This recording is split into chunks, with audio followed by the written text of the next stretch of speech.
Everything in this video can be found on a public domain, and the full disclaimers down below. Hey, welcome back to the Danger Zone. It's Ashley.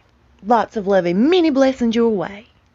Special thank you to Peter for all your awesome creations, and to Nikki, M, and J.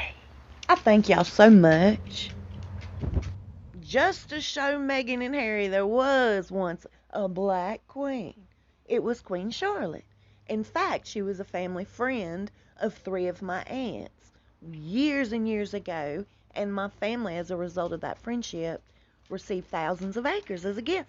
Years and years and years ago. Here in North Carolina, right outside of Charlotte, the Queen City.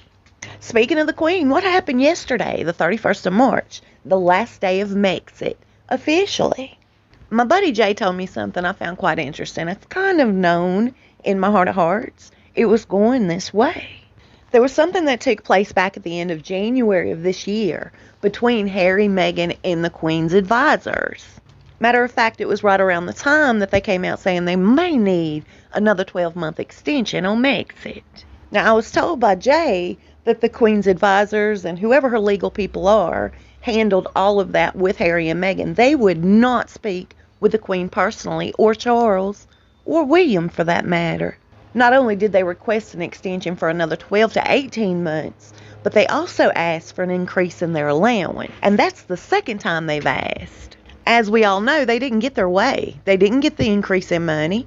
They didn't get an extension on MEGXIT, not 12 months, not 18. The legal team felt it was in their best interest to give up the Netflix contract. Now, they said they would consider giving up Netflix if they received $70 million from the royal family in one lump sum. And after going back and forth, they just didn't get their way with any of it. Y'all, they can blow some mad money. His great-grandmother left him $20 million, and he's trying to deny that that was ever the case. And that is not sitting well with the royal family as it is right now.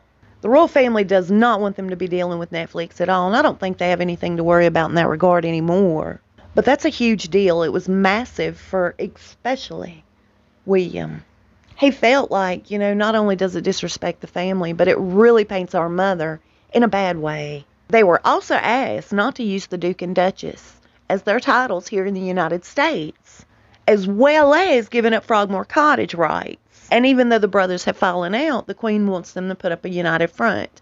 So a part of that deal was also a request for an open calendar that would guarantee Harry's presence over in the UK for certain situations. And Meghan and Harry felt that would absolutely be an imposition on their lives. I don't understand why she would have an input in that. They're asking for Harry, not Meghan. There's other little detailed legalities that, just don't mean anything to us. But at the end of the day, they wanted their cake and eat it too, and then some. And in true Queen fashion, she wanted all of this under wraps. She didn't want any of it leaked out. And it was after that they went to Oprah and said they were ready for the interview. Now it makes sense to me about Meghan saying, I've already lost. And then she stumbled and realized it's not all about her. We've already lost a lot. It was most definitely a vindictive move on Harry and Meghan's. And no matter what we're hearing, my buddy Jay believes that the royals already knew it was going to come to fruition because it was a threat made in the past. Just exactly as she threatened Thomas Markle, her own dad. And they've been working mad overtime over the last 24 to 48 hours. Harry and Meghan's PR, that is. Making it look like leaving the royal family was the best thing they've ever done. They're now thriving, no longer just surviving. Meghan's now a golfer, y'all. She's so excited to be back home. She loves the sport, always has. She's joined an upscale golf club. I'm sure they're pregnant women that golf, right? But come on now. Here's what I remember about her golfing days. Girls that were caddies that I pawned them off as caddies to the highest bidders. She was so loved, and good for her. I'm laughing because I'm like, good for her. I mean, she met the prince, and she made a great life for herself. Good for her. I've had the fairy tale now with the baby. She's got the fairy tale now with the baby. Good for her. I mean, Jesus. She's what? She's everything you're not supposed to be. Multi-ethnic, and she's been married. She already has a kid from someone. That's about the closest thing to her liking golf that I've ever remembered hearing, reading, researching, whatever. But y'all, she's thriving. She's now a golfer. And she wants the world to know this.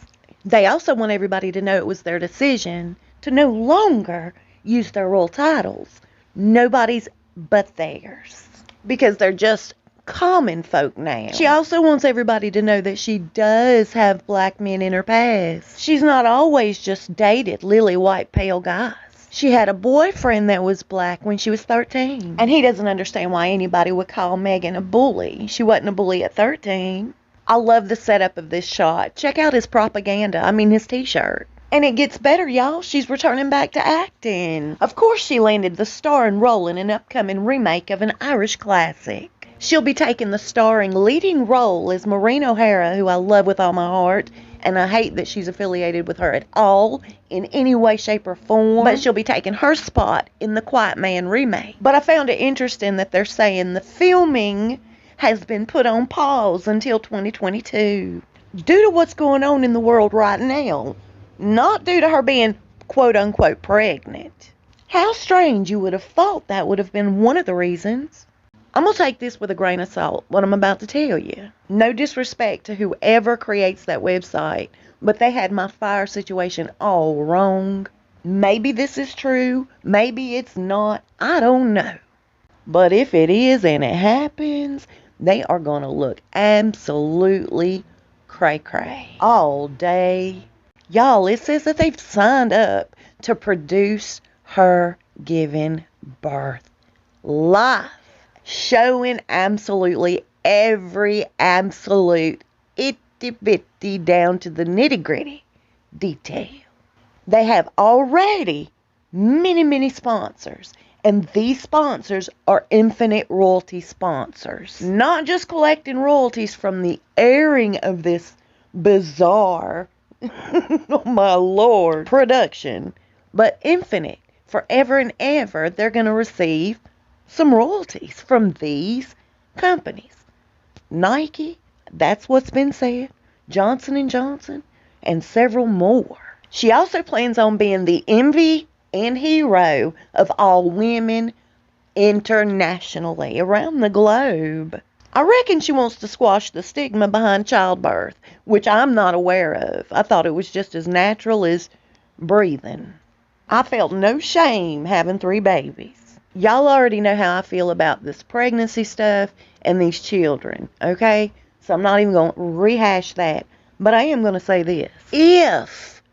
If this happens, this will absolutely be the biggest, craziest, most bizarre thing I'll ever witness. And I have seen a lot because I'm just naturally nosy. She thinks this is going to fare well, according to that article I read. And it's not. In my opinion, it'll totally backfire. It'll make them look even more untrustworthy since they ran away from their royal duties for privacy.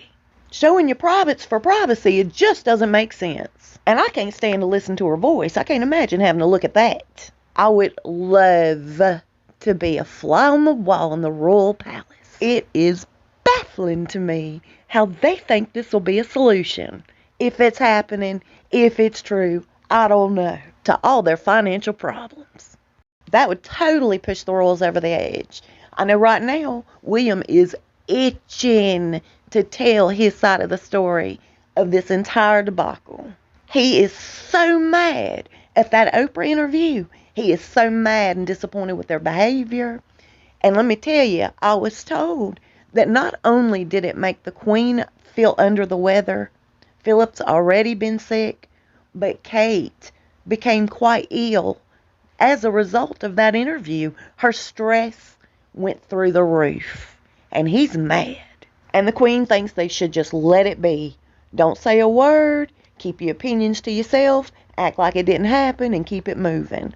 I agree with William. Let's talk. It's true what they're saying. Harry and Meghan both trashed the royal family just to launch their global profile to build their brand. They really need to turn to each other and look at who they're with. If she'll do her family the way she's done and he'll do his the way that he's done, what in the world makes them think each one of them are so special to the next that that's not going to happen to either one of them by the other? They're delusional. And you guys, I was talking to a sweet friend of mine yesterday, and my goodness, the point she made. I didn't even think about this. I've always had my suspicions that the family played a part in this a little bigger than what they've let on. I'm naturally suspicious of everybody, and it has gotten me into trouble a time or two. But let's talk about this really fast. So we know they work with Backgrid quite closely. The picture of Thomas handing over the handwritten letter, it's all about this handwritten letter. Have you noticed? They've stuck with this from a child onward. Everybody has handwritten letters in this family. It's bizarre. So that entire picture was taken by Backgrid of Thomas handing over the letter to Oprah's security. Like my friend said, how in the world did Thomas get over the gate? Did he scale it? I don't think so. How did he get through those gates, you guys? The world's crazy. You think I'd leave my gates open? No way. Not if I was Oprah. These people have real life stalkers. You know what I mean? He wanting to tell his side of the story, handing that letter off to her security at the front stoop of her doorway. Taken by Backgrid. Feels like a complete and total setup in my opinion. And why would he choose Oprah to tell his side of the story? Oprah is obviously Team Harry and Meghan. Why don't he go to Candace Owens and say, hey, look, I'm ready to sit down and tell the real deal. She has always spoke it like it was regarding Meghan. I love and adore me some Candace Owens. And if anybody were to interview Thomas, I feel like she would do a far more honest and thorough job at it. Not Oprah. Seems very suspicious, a little fishy. I'm not buying it. I'm just not. You guys, I'd love to hear your thoughts on everything. I hope you're having a really good day today. I'll see you soon and we'll talk fast. Stay safe and be blessed. And to Ed and John, I hope y'all are both feeling better. I've kept you in my prayers.